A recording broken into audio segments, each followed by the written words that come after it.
Mes chers compatriotes, j'ai décidé ces jours de prendre congé du PPRD, parti dont je suis un des membres fondateurs. Par conséquent, je remets avec émotion et gravité le mandat de député que le peuple congolais m'a confié.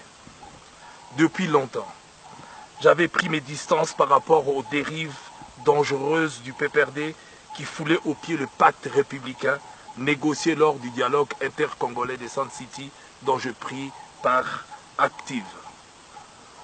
Au fil du temps, j'ai systématiquement dénoncé les décisions du pouvoir visant à violer la Constitution, les lois du pays, à confisquer les droits et libertés des citoyens, à instrumentaliser la justice, à réduire au silence toute forme de contradiction interne. Au cours de ces dernières années, tout a été mis en œuvre afin de couvrir la volonté d'un seul homme, de se maintenir en toute illégalité au pouvoir et lui permettre de prendre en otage le destin de la nation pour son ambition personnelle. En janvier 2015, je me suis opposé avec force à la modification de la loi électorale.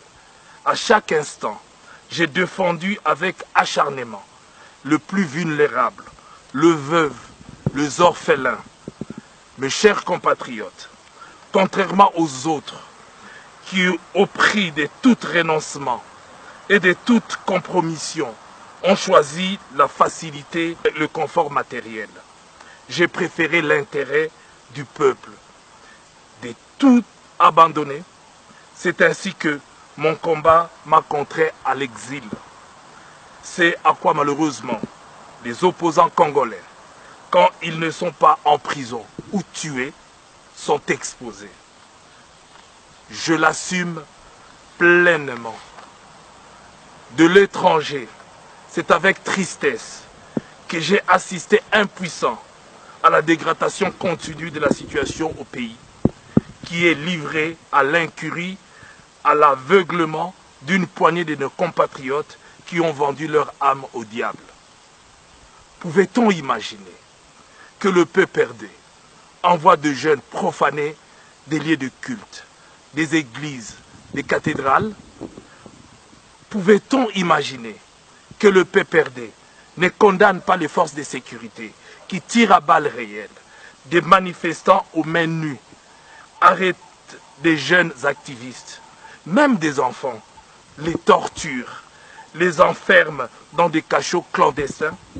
Pouvait-on imaginer que des ordres soient donnés pour prendre en otage les dépouilles de nos compatriotes sauvagement assassinés, de priver des familles de leur droit légitime d'accomplir leur deuil, voire d'assumer une sépulture décente à des Congolais dont le seul crime était de s'être levé contre la dictature?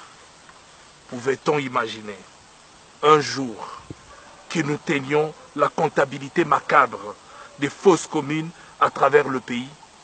Hélas, hélas, hélas, la raison a déserté le PPRD et ses dirigeants.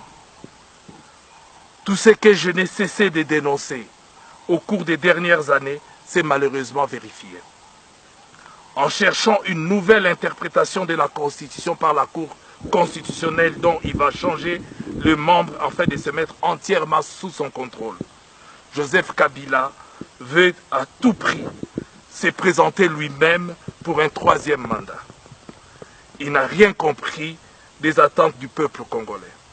Depuis décembre 2016, il gouverne par défi.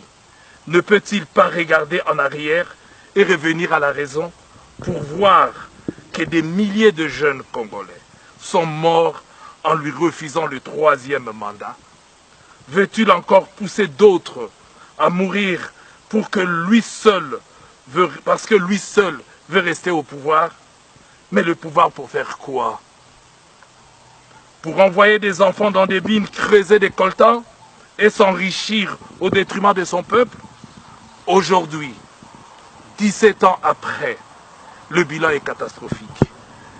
Les Congolais sont livrés à eux-mêmes, sans eau potable, sans électricité, sans route, sans école, sans soins de santé, sans emploi, sans rien. Joseph Kabila, Tala Sima, Zonga Moto. J'ai donc décidé de quitter ce parti qui, au fil du temps, s'est transformé en bourreau cruel du peuple congolais. Ce mandat de député PPRD, je le remets parce que j'ai la conviction qu'il faut, en toute chose, se mettre en ordre avec sa conscience et savoir allier la moralité à la politique. Si j'ai choisi de le faire ici, en Afrique du Sud, pays de Nelson Mandela, c'est pour moi un symbole. Par sa force d'âme et de caractère, par son courage et sa détermination, Nelson Mandela incarne à mes yeux l'ensemble de valeurs et de vertus qui doivent guider et inspirer tout homme politique. Mes chers compatriotes, parce que le cœur humain est aussi hiérarchisé, mes pensées vont premièrement à ma famille, à mes amis, aux miens avec qui j'ai grandi à Bandal,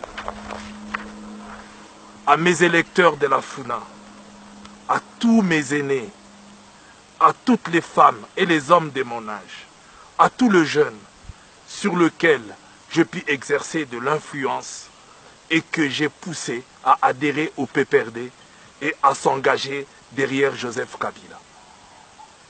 C'est cela mon drame personnel. Wanande pasi nanga makasi. Mais c'est aussi le drame de tous les Congolais qui ont, comme moi, le sentiment d'avoir été trompés par des promesses inaccomplies et des mensonges des dirigeants. Ils sont nombreux. Mais plus nombreux encore sont des compatriotes qui, comme moi, ont choisi de ne pas renoncer à se battre pour sauver la démocratie. Chaque jour, nous en payons les prix. Certains ont reçu de coups, ont été humiliés, torturés, arrêtés, emprisonnés ou condamnés à l'exil. D'autres sont morts sous les balles tirées par ceux dont la mission était pourtant de le protéger. Bienheureux nos morts qui sont tombés pour l'idée qu'ils avaient de la liberté et de la démocratie. Bienheureux nos morts qui sont tombés en croyant qu'ils avaient gagné. Bienheureux nos morts qui sont tombés avec la certitude que ceux qui restent gagneraient pour eux.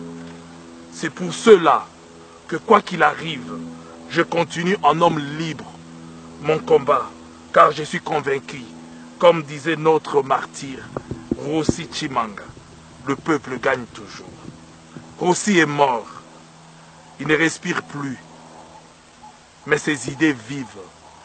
Aujourd'hui, son corps mortel fait peur à ceux qui l'ont sauvagement assassiné. Rendez-nous la dépouille de notre héros.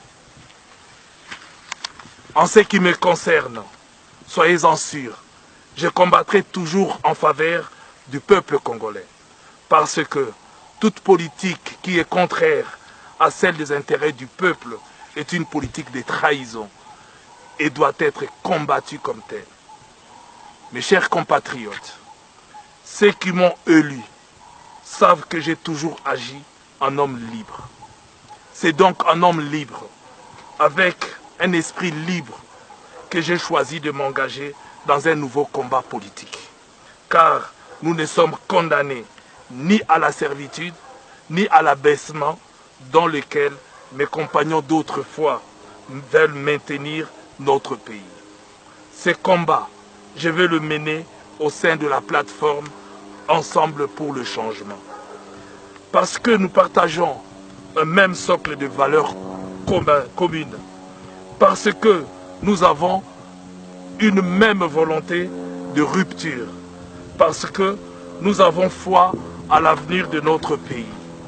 Ces combats, je le poursuivrai aux côtés de mes compagnons qui, comme moi, soutiennent la candidature de Moïse Katumbi pour qu'il devienne notre prochain président de la République.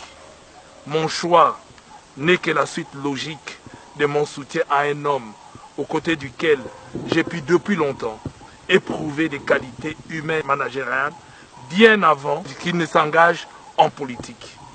Son passage à la tête du Katanga et les résultats qu'il a obtenus pour la population m'ont confirmé que je n'ai pas, par son leadership, sa vision, son amour du pays et du peuple congolais, Moïse Katumbi saura remettre le pays sur la voie du développement, donner aux jeunes le goût du travail et de l'effort, transformer la mentalité et rendre à chaque Congolais la fierté d'appartenir à une grande nation. Mes chers compatriotes, si, comme moi, vous aimez passionnément le Congo, je vous invite à vous joindre à moi pour poursuivre jusqu'au bout le combat de la reconquête de nos libertés et de notre dignité. Que vive la démocratie, que le bon Dieu sauve la République démocratique du Congo. Je vous remercie.